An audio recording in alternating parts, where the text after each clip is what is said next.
मनुष्य के रूप में जब कोई काम स्वयं महासत्ता करने लगती है, तब वो काम इतना सुंदर, निरंतर और इतना अद्भुत होता है कि जिस शरीर से होता है वो भी स्वयं आश्चर्य करता है उस पर, जब उस रूप में स्वयं महासत्ता काम करे। प्रमाण क्या कि महासत्ता ही कर रही है, हमारे द्वारा हम नहीं कर रहे, लेकिन परमात्मा कर रहा है।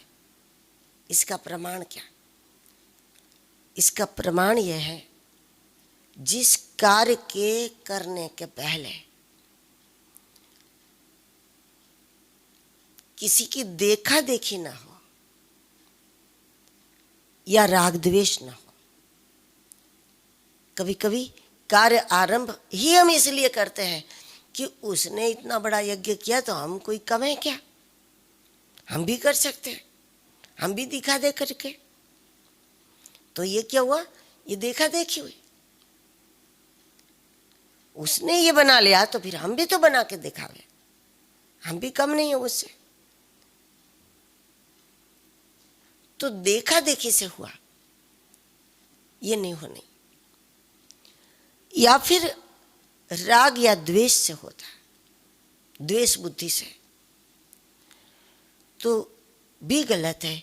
जिस कार्य के आरंभ में न तो देखा देखी न तो राग द्वेष, लेकिन प्रेरणा उठी या आदेश आया, दो में से एक कारण।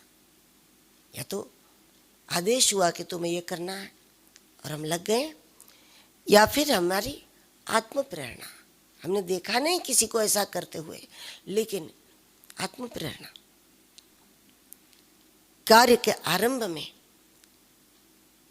राग द्वेष ना हो, देखा देखी ना हो। दूसरा, जब वो कार्य हमने आरंभ कर दिया तो कार्य जब हम कर रहे हैं उसके दौरान बोझ ना हो। हम जब बोझ महसूस करें, चिंता महसूस करें, चिंता में पड़ जाए, क्या होगा क्या होगा क्या होगा, तो चिंता हमको जलाने लगे जब तक ये पूरा नहीं हो जाता। तो भी इंसान कर रहा है, ईश्वर नहीं। अगर ईश्वर करता है उसके द्वारा, तो कार्य के दौरान वो, जैसे यात्रा के दौरान यात्रा का भी, मार्ग का भी हम लोग आनंद लेते ना, उस प्रकार कार्य पूरा नहीं हुआ उसके दौरान भी हम उसका आनंद लें। और जब कार्य हो गया, अगर वो सफल हुआ तो इसका अभिमान नहीं, और अगर सफल न हुआ तो किसी के ऊपर दोषारोपण नहीं, उसके कारण हुआ, इसके कारण, इस प्रकार नहीं हुआ तो इसका दोष दूसरों पर नहीं, सफल हुआ तो इसका यश खुद पर नहीं। ये प्रमाण है। अगर इतना होता है, कार्य के आरंभ में राग द्वेष और देखा देखी न हो, कार्य के दौरान चिंता या बोझ न हो, सफल हो गया तो घमंड न हो, और असफल हुआ तो किसी पर हमारी दोष दृष्टि न हो, तो समझ ले कि ये कार्य हमारे द्वारा स्वयं परमात्मा ने ही किया है। अगर वो असफल भी हुआ तो वो किसी को कुछ संदेश देने के लिए हुआ, किसी को बोध पाठ कराने के लिए हुआ, जो भी हुआ, लेकिन ये स्थिति बताती है कि मनुष्य के रूप में स्वयं महासत्ता भी काम कर लेती।